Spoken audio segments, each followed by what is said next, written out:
Salut les effroyables et bienvenue dans cette nouvelle vidéo. Aujourd'hui, une vidéo que vous m'avez demandé. Je vais vous faire mon top 5 de mes mangas d'horreur préférés. Je tiens à préciser avant de vous montrer tout ça que je n'ai pas mis les Junji Ito parce que je vous ferai un top propre à Junji Ito et que j'ai longuement hésité à ne pas mettre les King's Game parce que si vous me regardez maintenant, je pense que vous vous attendez à les voir, hein, comme je vous vends ce manga d'horreur. Mais je l'ai mis, voilà. Ça a été un choix difficile à faire. Et à la fin de cette vidéo, je vous ferai un petit haul de ce que j'ai eu à la Japan Expo. J'ai pensé que de parler de manga ce sera un peu l'occasion de vous présenter ce que j'ai pu récolter pendant cette belle Japan Expo. Et je peux vous dire que c'était plutôt sympa. Sans plus tarder, voici les 5 mangas d'horreur qui sont dans mon top 5 que je vais vous présenter. En premier lieu, j'ai donc choisi de vous parler en position 5 de Dystopiary, publié chez Pika Édition, et c'est un manga en 5 tomes, donc pour les économies c'est pas mal. Celui-ci a été vraiment une très belle surprise parce que je ne connaissais pas du tout, on me l'a offert quand j'étais plus jeune, je ne m'attendais pas du tout à ça et au final j'étais très surprise de découvrir qu'il y avait de l'horreur parce que la couverture ne sonnait pas du tout comme ça. Petit aperçu des 5 tomes ensemble, je trouve les couvertures vraiment très jolies et très représentatif de ce qui se passe dans les tomes globalement. Voilà, non franchement c'est... je vous en parle tout de suite. Donc Dystopiary, dans ce manga, on va suivre Tolza qui vit dans un monde où les individus sont, comment dire, catégorisés à la naissance car ils naissent dans des castes. Chaque caste va leur donner un pouvoir particulier. Tolza, lui, est né dans la caste la plus puissante qui existe, celle des exterminateurs. Les exterminateurs ont pour but de construire une équipe qui l'aidera plus tard à battre la sorte de grand boss final qui revit tous les 10 ans je crois. A few moments later. Je ne sais plus tous les combien de temps il revient, mais le roi du mal, ce grand boss final revient régulièrement et les exterminateurs sont formés pour aller le détruire grâce à une équipe. Le problème, c'est que Tolza cache un secret concernant son pouvoir d'exterminateur et en lisant le manga, on va découvrir ce que c'est. Alors je vous l'accorde, expliqué comme ça sonne très fantastique, fantasy, je le classerais comment dire ? A few moments later. C'est de la fantasy, il fallait juste que je me rappelle un petit peu des définitions. Donc comme ça sonne très fantasy et c'en est, hein, puisque c'est dans un monde qui est totalement fictif, mais l'horreur est bien présente, qu'elle soit psychologique ou visuelle, encore que visuellement je trouve qu'on est quand même vachement préservé, puisque, comment dire, c'est pas... quand quelqu'un meurt, ça fait des petites fleurs. C'est mignon. Et les morts restent quand même assez violentes. Franchement, j'ai vu cette œuvre, j'ai lu le résumé, je me suis dit ok c'est de la fantasy, ça va pas trop être ma tasse de thé. Et on se laisse vraiment bien surprendre parce que c'est bien plus violent qu'on ne se l'imagine. Il y a des trahisons, il y a beaucoup de tristesse, il y a d'affreux meurtres et il y a une sorte de fatalité imposée au personnage principal qui est super oppressante parce qu'il ne peut rien contre sa destinée et c'est affreux. Par exemple des designs qui sont super beaux comme ceux-là, j'ai trouvé ça super beau. Je peux pas vous montrer les images des meurtres parce que je vais vous spoil. Donc ça m'embête un peu parce que je trouve que c'est une particularité du manga qui est vraiment très cool. En tous les cas voilà, on est sur ce genre de design que je trouve très élégant, très bien mis en place. Voilà, c'est assez joli. Moi ça a été vraiment une surprise totale encore une fois et un énorme coup de cœur grâce à ça. Et pour ça je vous le conseille tout à fait. En 4ème position je vais vous montrer un manga, mais il s'agit plutôt de toute l'œuvre d'un mangaka. Donc là je vous montre Doubt de Yoshiki Tonogai. C'est chez Kiyun. Doubt ce serait un peu le premier manga on va dire de sa saga. Il y a Doubt, Judge, Secret et... je me rappelle plus le nom du dernier. Je vous l'affiche juste là. Et tout ça c'est fait par le même mangaka et c'est globalement assez semblable en termes d'ambiance. J'ai pas lu la dernière saga donc je ne me rappelle plus le titre car je ne l'ai pas. Mais il paraît que ça regroupe en fait Judge, Doubt et Secret. Il paraît, c'est des rondis. Je ne l'ai pas lu donc je ne sais pas. Mais en tout cas ça a l'air de clôturer un peu tout ça. Moi j'ai juste lu les 3 premières œuvres. Je vous parle de Doubt. Tout d'abord parce que c'est la première que j'ai découverte et ensuite parce que c'est celle que je trouve la plus réussie. C'est donc un manga qui normalement est en 4 tomes, sauf que moi j'ai une édition particulière qui a été vendue dans les carrefours, qui est en 2 tomes, mais 2 gros tomes du coup, mais normalement en plus petit c'est en 4 tomes. Si vous voulez vous procurer les Secrets c'est 3 tomes, et si vous voulez vous procurer les Judge, il me semble que c'est 6 tomes. Bref, déjà je vous conseille l'œuvre intégrale de ce mangaka pour les designs qui sont incroyables. Vraiment, les dessins sont trop beaux. Moi je les adore, j'ai découvert ça, j'étais au collège et quelle folie. Quelle folie, ça faisait partie des premiers mangas d'horreur que j'ai lus. Et en fait, je sais pas, j'ai trop aimé. J'ai trouvé ça trop chouette à lire, c'est trop stylé. Ces petites têtes de lapin là, je les dessinais partout dans mes cahiers ça. J'adorais. Pour vous expliquer l'histoire, il existe un jeu sur téléphone qui s'appelle Rabbit Doubt. Ce jeu consiste à débusquer le loup parmi les lapins. C'est un peu comme un loup-garou quoi. Et un groupe de jeunes qui jouent tous à ce jeu vont décider de se retrouver en vrai pour pouvoir enfin se rencontrer et passer un bon moment tous ensemble. Ils se retrouvent ensemble sauf qu'ils vont finir endormis après un karaoké et ils se réveillent séquestrés dans une sorte de bâtisse un peu délabrée où va y avoir des meurtres. Sachant que au milieu de ces meurtres, ils ont tous au réveil un code barre tatoué qui va leur permettre d'ouvrir des pièces. Voilà, donc je survis tout comme je les aime, hein, à la King's Game quoi. Ça a été dur de le laisser que en 4ème place parce que vraiment ça a été, mais à l'époque, mais vous imaginez pas le coup de cœur ultime que j'ai eu pour cette œuvre. Mais je pense que les autres le détrônent quand même dans mon cœur. Je vous le conseille vraiment à fond, ça coûte pas cher, c'est que 4 tomes ou voire 2 si vous retrouvez ces éditions là qui je crois ne sont plus disponibles.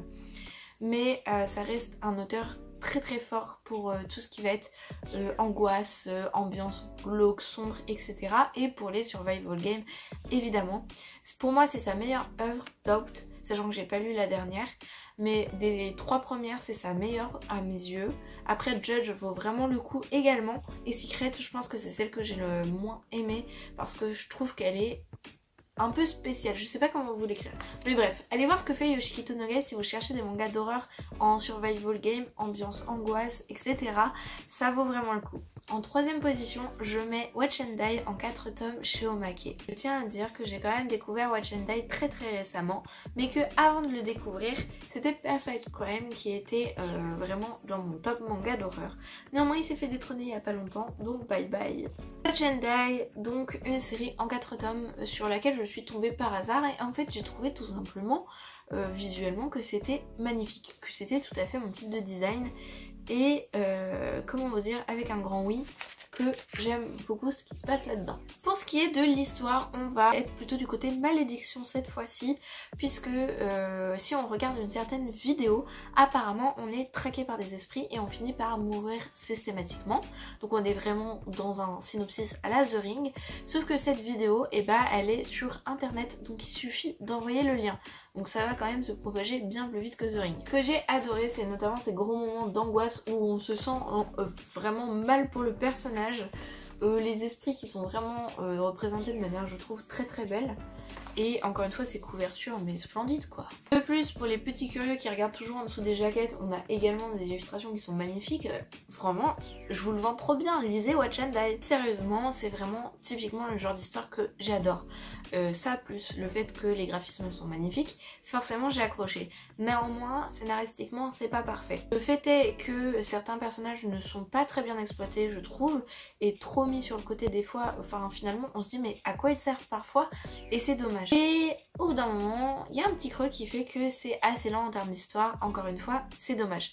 Néanmoins, j'ai quand même trop hâte de me les faire en entier parce que oui, sur les 4 tomes j'en ai eu que 2, mais je le mets quand même dans mes favoris parce que j'adore. Tout simplement, quand j'ai regardé ma bibliothèque, ça m'est paru évident de le mettre dans mes favoris. Il sera peut-être détrôné très vite puisqu'il n'est pas parfait, mais en tout cas, pour le moment, il reste dans mes favoris. La dernière fois, je vous montre les graphismes trop beaux. Je vous montre quand même toutes les couvertures, donc oh là là, celle-ci c'est une de mes préférées. Celle-ci, je trouve qu'elle claque un peu moins, mais bon, ça reste tout de même assez beau. Et celle-ci est sympathique aussi. On se rapproche de la fin et en 2ème position, je vais mettre Remember. Et donc cette fois-ci, vous pouvez le voir, une série en 17 tomes terminée, éditée chez Kiyun. Alors là, encore une fois, on va dire que c'est l'attachement que j'ai à l'œuvre depuis ma jeunesse qui fait qu'il est aussi haut dans ce top. Parce que de mémoire, il y avait des choses qui m'ont laissé comment dire, dubitative, mais il y en avait très peu et comment dire, la beauté du scénario était à la hauteur. C'est l'histoire d'un fantôme qui s'appelle la Rouge Sang. C'est donc un fantôme de petite fille et dans ce fameux lycée, il y a cette rumeur que si on croise la Rouge Sang et qu'on lui tourne le dos juste après, elle nous tue. Le fait est que la rumeur est réelle puisque un groupe de jeunes va croiser la Rouge Sang, se retourner et se faire égorger. Cependant, quand on se fait tuer par la Rouge Sang, ça ne s'arrête pas là. On va revivre en boucle la même journée. Et les nuits de ces journées-là, on est enfermé dans l'école, obligé de chercher les morceaux de corps d'un autre élève. Et la Rouge Sang nous court après. Donc faut pas se faire tuer par la Rouge Sang parce que si on meurt, pouf, on recommence la journée. Donc ça a l'air vraiment terrible. Et le seul moyen d'échapper à ça, c'est donc pendant ces nuits de réussir à rassembler tous les morceaux de corps. Alors là, visuellement, encore une fois, en fait, visuellement, c'est... J'adore. C'est trop beau. Regardez-moi ça. Ah là là là là. J'aime bien. En fait, je trouve ça simple et efficace. Et cette fois-ci, je peux vous montrer les morts parce que du coup, comme ils revivent les mêmes nuits, bah ça dérange pas. Ça ne spoil rien. Voilà. Ah, c'est vraiment dommage, il faudrait la mettre à plat en fait, parce qu'elle est trop stylée quand même. J'aime trop ce manga. Même sur les petites jaquettes de fond, voilà, il y a des trucs trop bien. Pareil, en dessous, voilà, on a notre petite Rouge Sang là qui fait bien flipper. Une histoire que j'ai adorée, c'était vraiment trop bien. Je plongeais dans l'angoisse de ces étudiants qui soit revivent la même journée et n'en peuvent plus. Et en plus, le soir, bah, ils peuvent même pas se reposer. Allez hop, petite chasse au trésor. Sauf que le trésor, c'est un corps. Franchement, c'était trop bien. J'ai accroché énormément. Il me semble que j'ai arrêté d'accrocher vers la fin où j'ai trouvé que ça ralentissait un petit peu, mais ça reste une histoire que j'ai beaucoup aimée parce que je trouvais le principe super intéressant. C'est-à-dire que tu te fais pas que tuer par le fantôme, c'est-à-dire que vraiment t'es embêté jusqu'au bout quoi. Plus au fil des 17 tomes, on en découvre plus sur l'origine de la légende, sur le pourquoi du comment et sur les implications des différents élèves. Et je trouve qu'en fait ça se complique avec le temps et qu'on va de mystère en mystère et c'était vraiment sympa. Encore une fois, je vous dirais bien de lire ce manga. Oui, en top 1. Est-ce que ça vous étonne? Franchement, est-ce que ça vous étonne? Non? Bah non. Bah non. Alors là, c'est le banger de mes mangas d'horreur, ça. Et je pense pas que ça dépasse Junjito, mais parce que Junjito a vraiment un talent particulier pour nous mettre vraiment dans le plus grand mal possible. C'est pour ça que je le compte pas dans ce top, parce que c'est pas possible de le compter dans ce top. Deuxième, donc pour ceux qui en ont marre d'entendre l'histoire, je vous invite à avancer un peu la vidéo, hein. Je m'excuse pour ceux qui en ont marre, mais vraiment je l'adore cette œuvre. King's Game, le principe est simple, c'est un survival game qui fait que tous les participants, alors de base d'une même classe d'élèves de lycée, reçoivent des ordres sur leur téléphone par message d'un certain roi.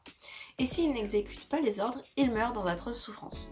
Et les gages vont devenir de plus en plus horribles, mortels, etc. etc. Là j'ai le King's Game Origin, qui raconte vraiment l'origine du jeu de roi sur comment il a été créé. Et après derrière j'ai tout ce qui va être roman là. Il me manque le dernier à lire et là le reste des mangas. Donc je vous la refais aussi hein, parce que moi je m'en laisse pas encore une fois. King's Game Origin, King's Game classique, donc le premier qui est écrit, King's Game Extrême.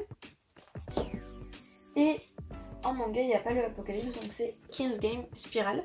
Et en roman, il existe du coup le dernier tome qui est, je fasse tomber moi, de Junjito, qui est King's Game Apocalypse, qui n'existe pas en manga. Et je ne sais pas s'ils ont prévu de le faire en manga. Je rebelote encore une fois, mais en fait, je suis désolée de me répéter, mais en même temps, si je le mets pas dans ce top là, ce top n'est pas objectif. Donc c'est important.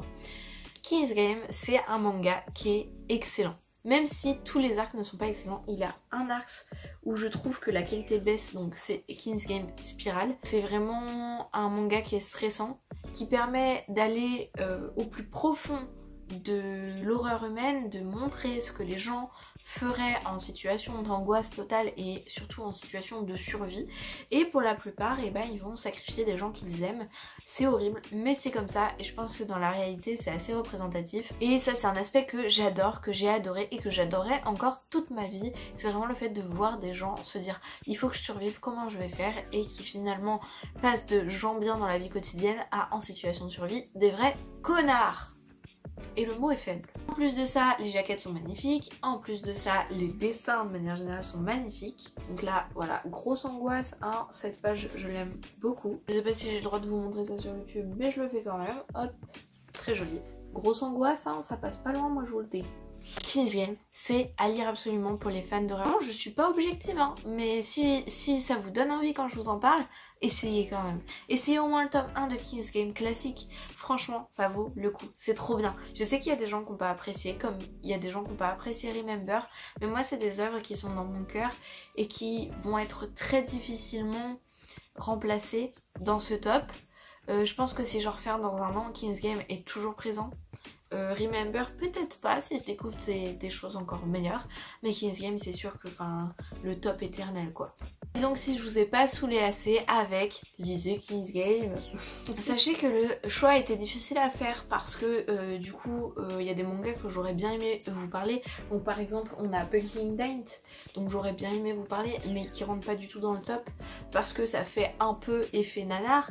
Je l'ai vu passer il y a pas longtemps dans les commentaires je crois, mais du coup j'ai beaucoup aimé, mais c'est vrai qu'il serait pas dans un top. La copie aussi qui a été vraiment un chef d'œuvre et dont faut que je trouve une thématique de vidéo pour vous en parler parce que ça c'est... ça m'a détruite. C'est une lecture qui m'a détruite, j'ai chialé mais vous imaginez pas à quel point j'ai pu pleurer, c'était affreux. On a Friends Game aussi dont j'aimerais beaucoup vous parler, mais en fait pour le catégoriser comme horreur je trouve que c'est compliqué, enfin moi je le mettrais pas dans la catégorie manga d'horreur et donc je trouve qu'il n'a pas la place dans ce top. Mais je pourrais également vous parler de Shinotori, de Darwin's Game, mais également de Corpse Party ou encore d'Another. Voilà, il y en a plein dont j'aimerais vous parler. Voilà, petit top 5 de manga d'horreur. Maintenant on passe au book haul de la Japan Expo. Hop, j'ai tout laissé dans mon sac Stephen King pour vous montrer ça. Pour ce book haul de Japan Expo, je vais commencer par les petits trucs que j'ai eu là. Je suis allée chez Omake pour prendre leur catalogue et ce manga m'intéresse d'ailleurs. Voilà, c'est le Poinçonneur qui a l'air sympathique et en même temps il y a eu des mauvais retours aussi, donc je tends le dos, mais je suis allée récupérer leur catalogue parce que comme j'ai beaucoup aimé Watch and Die, je voulais voir un peu ce qu'ils faisaient d'autre. J'ai eu ça aussi qui est un manga français qui parle d'une nouvelle intelligence artificielle qui apparemment met le bazar, qui a été volé, enfin bref. Ça a l'air sympa mais c'est pas du tout mon style, donc je vous laisse quand même si vous voulez aller voir. Du coup c'est OC ou Ose, je ne sais pas comment ça se prononce, et c'est en 3 tomes. C'est pas du tout mon style donc je l'ai pas pris, mais pour ceux qui aiment bien ce genre d'histoire n'hésitez pas à y aller. On a été voir l'exposition Tokyo Revengers qui... J'ai vu l'anime mais pas lu le manga. J'avais plutôt bien aimé l'anime mais j'ai pas terminé, et dans l'exposition il y avait un énorme spoil. J'avais envie de pleurer, je vous jure, c'était horrible. Je l'ai très mal vécu parce qu'en fait on rentre dans l'exposition et j'ai pas pris de vidéo donc je pourrais pas vous en afficher, je crois pas en avoir pris. Et on en rentre et à bout d'un moment il y a un rideau avec écrit si vous passez ce chemin, en gros vous serez spoilé. Sauf que mon copain a fini, du coup ça le dérangeait pas d'y aller, il avait même envie d'y aller et je me voyais pas repartir en arrière avec le monde qu'il y avait derrière. Donc j'y suis allée et j'ai eu le seum. Mais j'ai eu ce joli éventail, voilà. Et surtout il y avait un truc sympa à la fin, c'est que je ne sais pas si vous voyez, j'ai pris une vidéo donc je vais vous la mettre.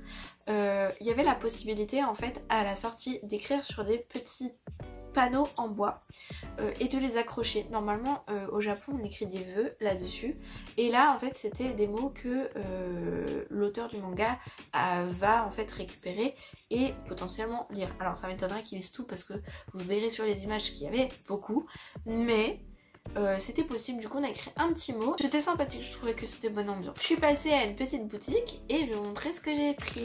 Donc cette boutique se nomme Lohito et voilà, hop, c'est réseau si vous voulez aller voir.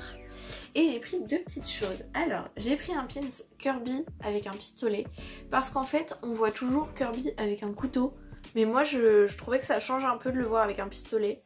Et j'en avais déjà un avec un couteau. Du coup j'ai pris Kirby avec un pistolet, il est trop beau. Pour mon carnet de lecture j'ai pris une petite planche de stickers que je trouvais trop chaud avec des rats.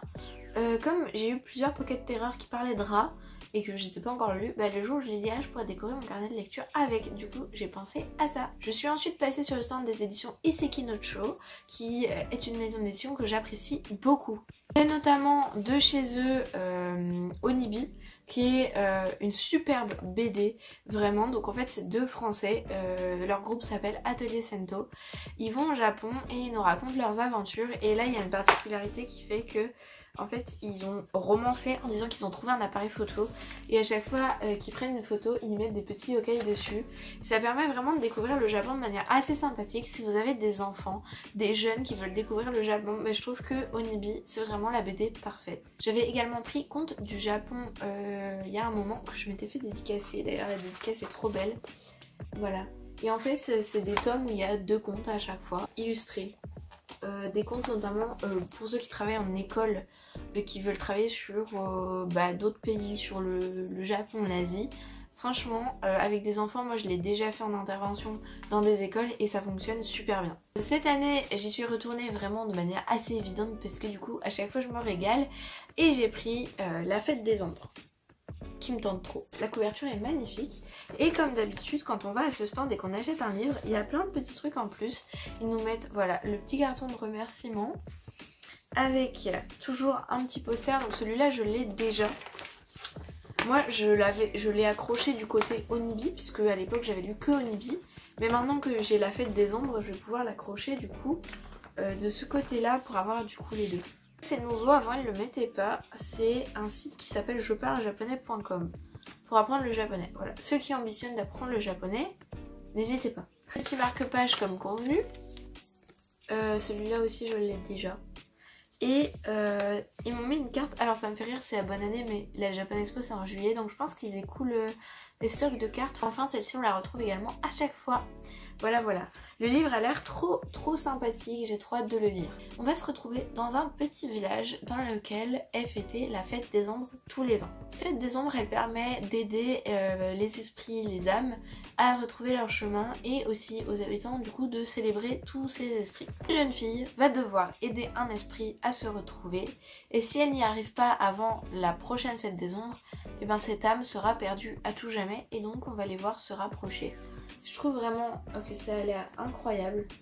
Pour le coup, l'objet livre est beau et je suis sûre que ça va être très émouvant. Je vous montre un petit peu comment c'est à l'intérieur. Bah déjà on a des débuts de chapitre comme ça. C'est magnifique. On en est là pour le design. Je sais que ça plaît pas à tout le monde mais moi j'ai vachement accroché. J'ai vu le stand des éditions Livre S et j'ai pas pu m'empêcher d'y aller car c'est une maison d'édition que j'aime beaucoup et je suis revenue avec un livre. D'abord je vous montre un peu les petits papiers que j'ai eu. Alors on a le catalogue 2024 tout d'abord qui est très intéressant. Bah voilà, il y a un peu de tout. Il y a de la romance, il y a de l'horreur. Moi évidemment je vais aller plus vers l'horreur mais ça reste intéressant. Petit marque-page. Il y a notamment le tome 2 de Loving Reaper qui est sorti. Je sais que c'est une œuvre qui a plu à beaucoup de monde. Moi ma soeur me l'a prêté puisqu'elle se l'est achetée et l'a fait dédicacer d'ailleurs à l'autrice. Bah attendez je vais vous le montrer même si c'est pas à moi. A few moments later. Ah, donc elle se l'est achetée et là elle me l'a prêté parce qu'elle l'a vraiment dégommé ce livre. Et la dédicace, voilà, tout mignon. Donc tout simplement c'est un livre qui va parler de la mort. Tout simplement, vraiment, je peux pas vous le résumer mieux que ça, qui est magnifique et je sais que vous êtes beaucoup à l'avoir apprécié, donc et pour ceux qui ne connaissent pas vraiment et qui cherchent des émotions très belles, lisez ce livre et le tome 2 du coup est sorti, donc voilà, il existe en français et en anglais. Bref, du coup j'ai rencontré Jacques Machio, je suis désolée si je prononce mal le nom et j'espère vraiment ne froisser personne, qui est un auteur avec déjà plusieurs livres et il m'a bien vendu celui-ci. Donc en fait les éditions Livre S ont créé une nouvelle collection où c'est vraiment des très courts récits. Donc il y a celui-là, le syndrome de Pan. Donc voilà, il y a écrit et en poche nouvelle collection Discord. Voilà. Donc syndrome de Pan et moi j'ai pris lui. Ironie du sort, c'est marrant. Bah, c'est un livre que je dois lire pour le Frisson Festival, pour le prix du Frisson Festival et comme j'ai pas retenu tous les titres de la liste, bah je m'en suis pas rendu compte mais ça tombe bien et je me suis fait dédicacer évidemment. Voilà. Et là pour ce qui est de l'histoire je la trouve vraiment très intéressante vu que c'est tout petit à mon avis ça va être vraiment très angoissant mais en gros c'est un prisonnier en prison qui est coincé là-dedans dans une prison apparemment selon l'auteur pire qu'Alcatraz, faut le faire, qui va être coincé là-dedans pendant que c'est la fin du monde à l'extérieur. Donc forcément il attend qu'on vienne le sauver. Je vais quand même vous lire la 4e de couverture qui décrit trop bien le truc. L'espoir, il avait l'espoir que quelqu'un vienne le chercher. Il se refusait à l'idée que personne ne viendrait. Il n'avait pas le droit de les laisser crever comme ça. Ils étaient des êtres humains après tout, pas des chiens. Ça a l'air bien. Et ce qui m'a fait beaucoup rire, c'est que quand j'ai vu l'auteur et qu'il nous a expliqué son livre, en fait, il nous a dit pour écrire ce livre, j'ai posé plein de questions à des amis médecins, etc. qui m'ont trouvé trop bizarre parce que je me suis intéressée à la chiasse et du coup au cadavre et tout. Donc c'était assez rigolo dit comme ça. Je pense que ça va être vraiment bien hard. Selon la façon dont il me l'a vendu, ça a l'air vraiment bien trash, mais j'ai trop hâte de commencer. Et j'ai eu beaucoup de chance aussi puisqu'il m'a donné 2 petits flyers. Ce sont des histoires des auteurs de la maison d'édition qui sont très courtes, en fait c'est des petits défis, voilà. Donc ça vraiment c'est une histoire complète ici et une autre complète ici. Vraiment c'est le petit défi qui se sont lancés. J'ai donc cours avec cette image fabuleuse de Émilie Ancio. Ça va être sympa à lire. Donc cours avec un T et là j'ai cours avec un S qui est super, super rigolo. Jacques Machio aussi, donc le même auteur que le livre que j'ai eu. Franchement j'ai hâte. Je suis jamais déçue des éditions Livre S et j'ai trop hâte. Je suis ensuite tombée complètement par hasard sur le stand de la maison d'édition Le Héron d'Argent et j'ai craqué. Donc Le Domaine des Innocents de Thomas Tillier. Donc pour ceux qui vont me demander s'il a un lien avec Franck Tillier, il m'a dit que oui, parce que oui il y avait l'auteur et du coup, hop, petite dédicace. Et il m'a dit que oui, mais qu'il l'avait jamais rencontré et que c'était un peu plus haut dans la branche familiale. Du coup c'est marrant de savoir que deux dans la même famille se sont mis à écrire alors qu'elles ne se connaissent pas mais finissent dans le même corps de métier. Franchement je trouve ça rigolo. Et je vais vous lire le résumé parce que je trouve qu'il explique vraiment bien le livre. Le domaine des innocents, un complexe en ruines gigantesques, perdu au fond des bois. Derrière ces murs de béton lézardés se déploie un labyrinthe étrange aux méandres mystérieux. Victoire se doit d'y pénétrer pour retrouver sa nièce disparue. On sait quand on y entre, on ne sait jamais quand on en sort. J'ai craqué dessus parce que je trouve que franchement la mise en page est très très belle. Moi les efforts de mise en page ça me fait toujours très très plaisir. Et l'auteur elle est très gentille, sa couverture me donne envie, son résumé me donne envie. Forcément j'y suis allée à fond. J'ai failli en acheter un autre. Mais j'avais pas le budget parce que je m'étais imposé un budget et heureusement à Japan Expo. Je vous mets l'image parce que je me rappelle plus du titre sur le coup, mais celui-là me faisait trop envie et la prochaine fois que je passe sur leur stand c'est obligé, mais obligé, j'en achète un. Et pour finir, ceci n'est pas un achat mais une dédicace. En fait mon copain m'a offert il y a pas longtemps le premier tome de Dark Souls Redemptions et j'ai vu que l'auteur et le dessinateur étaient présents pour la convention, donc j'ai pris mon tome et j'ai réussi à le faire dédicacer. Donc en fait ils signent tous les deux sur une petite affiche qu'ils nous donnent et moi j'ai eu un dessin dans mon manga, voilà, avec un des personnages du manga. Donc j'ai pas encore lu le manga mais Dark Souls c'est vraiment un univers qui est dans mon cœur. Du coup j'ai trop hâte. Voilà pour ce haul de Japan Expo. Voilà, j'ai ramené quelques petits trucs sympas mais j'ai besoin de débriefer un peu. Si vous êtes allé à Japan Expo, s'il vous plaît, dites-moi ce que vous en avez pensé en commentaire. Avec mon copain, ça doit être, je crois, la 2e ou 3e année consécutive qu'on y va. Et un peu déçu. L'année dernière, on a été déçus surtout par la sécurité, mais on est quand même revenu avec plein de trucs parce qu'on a vu plein de petits artistes, c'était trop bien. Mais on n'a pas été fouillé l'année dernière et ça m'avait quand même pas mal choqué puisque on était plus de 3000 juste à faire la queue, mais personne n'était fouillé, ce qui était quand même perturbant. Cette année, ils ont regardé dans les sacs, c'est quand même déjà mieux. Néanmoins, je trouve que la Japan Expo en elle-même, bah ça m'a déçue. J'ai trouvé que les petits artistes étaient moins mis en avant que d'habitude et plus reculés. Il y a de plus en plus de stands qui, pour moi, n'ont rien à faire là. Et ça c'est dommage. Je trouve que tout ce qui va être stand de fruits secs, faut arrêter. On en met un dans toute la Japan et c'est bon. Là on en croisait un tous les 5 minutes, c'était insupportable. Pareil on va avoir tous les stands de revente, les designs. On sait pas d'où ça vient, on a l'impression que ça a été volé. Tout ce qui va être vente de grande envergure qui n'a rien à voir avec le Japon. Tout ce qui va être K-pop, si ça s'appelle Japan Expo, il faut rester dans le thème du Japon. Ça me dérange pas qu'il y ait une convention qui soit sur tout ce qui va être asiatique de manière générale, où on regroupe à ce moment-là tout ce qui va être coréen, japonais, chinois, etc. Mais à ce moment-là, on l'appelle pas Japan Expo. Et c'est vrai que c'est ça qui me perturbe, c'est qu'ils se proclament convention sur le Japon et donc les mangas, et pourtant il y a plein de trucs qui sont pas axé là-dessus, ce qui fait qu'on perd l'essence même de la convention. C'est pas grave, mais c'est dommage. Pareil pour ce qui est des cosplays, et alors là pour le coup parce que j'y suis allée avec mon copain et ma petite soeur, on a été tous les trois très déçus par le fait qu'il y avait très peu de cosplay et on s'est vraiment retrouvés sur cette réflexion. En fait moi je suis du genre à demander toutes les 2 secondes à prendre des photos avec des cosplays, et le seul que j'ai vu il était trop occupé pour prendre une photo avec moi, c'était un cosplay de Alphonse dans FMA qui est vraiment très très bien fait parce qu'on a vraiment l'impression que c'est la même armure. Mais bref, j'en ai pas croisé énormément qui m'ont plu et j'ai trouvé ça dommage parce que d'habitude vraiment je prends plein de photos. Par exemple Paris Manga de l'année dernière, je me suis fait mais une plâtrée de photos, c'était trop bien.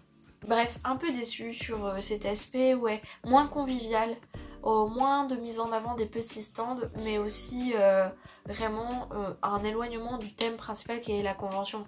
C'est comme si on me dit tu vas faire une convention sur la romance, mais que tu mettais des livres d'horreur. C'est vrai que pour moi, quand t'as une convention sur une thématique, faut pas non plus aller trop loin dans les thématiques. Peut-être que je suis juste aigrie, peut-être que voilà, mais j'avais besoin de vous le dire et besoin de vous demander si vous y avez été, est-ce que vous avez eu le même sentiment. Sur ce, moi j'en ai fini pour aujourd'hui et je vous dis à la prochaine les effroyables pour d'autres effroyables lectures.